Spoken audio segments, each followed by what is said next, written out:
David Goggins. You've heard of him. Okay. Yeah. Oh, yeah.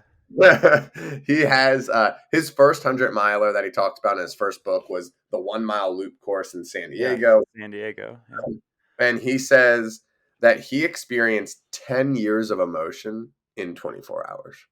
Um, is that kind of along the lines of what you were getting at Yeah. there? Yeah. I think that's a good way of putting it. It just amplifies everything. I mean,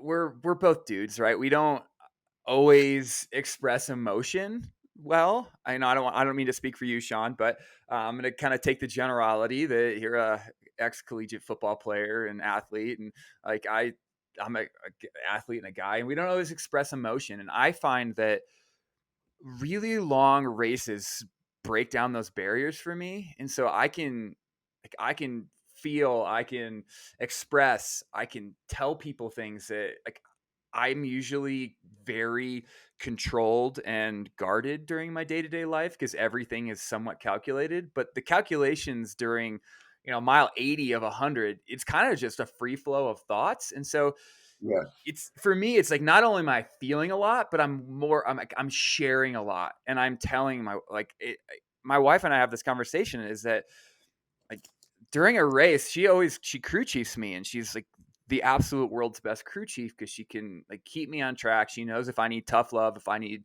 just like a hug or a kiss, like what I need.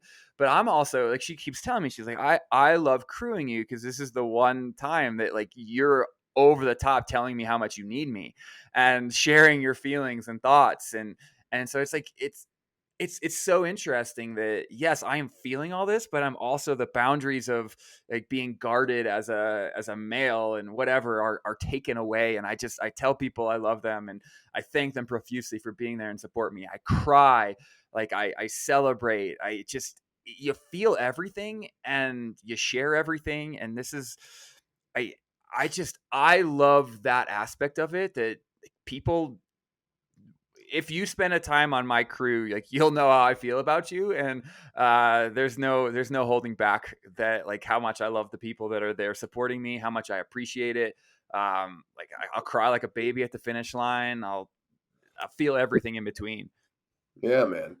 Dude, feeling, it's pretty important, huh? It is, and it's pretty important. This goes back to what you said when we started, right? Is that we feel things, but we don't always share things on the positive, and that's like ultra running is like, especially when you think about it, these are a group of people. When it comes to my crew and my pacers, they're taking time off of work from me, right? Like it's a very selfish ask to say, hey, like I don't know what you have going on, but will you help me get to the finish line of this thing for me?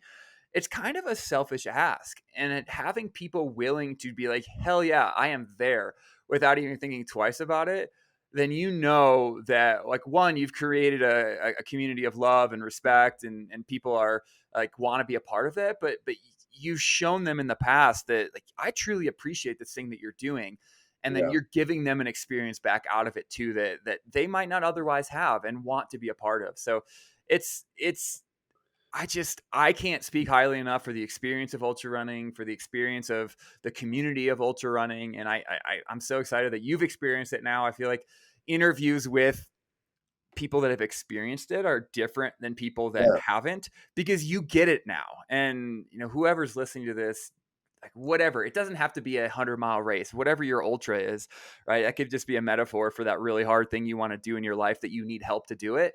Like go out and ask for help. And it's amazing if you are appreciative, if you show love, if you give back to the people that are helping you, like it'll mean something to you, it'll mean something to them, and they'll be back in your corner the next time you ask.